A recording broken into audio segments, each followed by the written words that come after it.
Hi, I'm Melon. I'm an intern with the International Center this year. I'm so excited to announce the new Career Development Workshop series, which is designed to empower international students with career-related skills.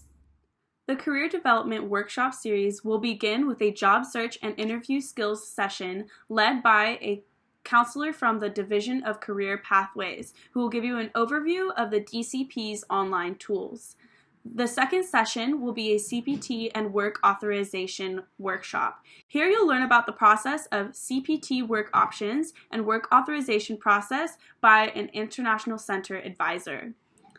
The last workshop in the series is going to be the mock interview session, where you get to practice your newfound skills in an interview setting.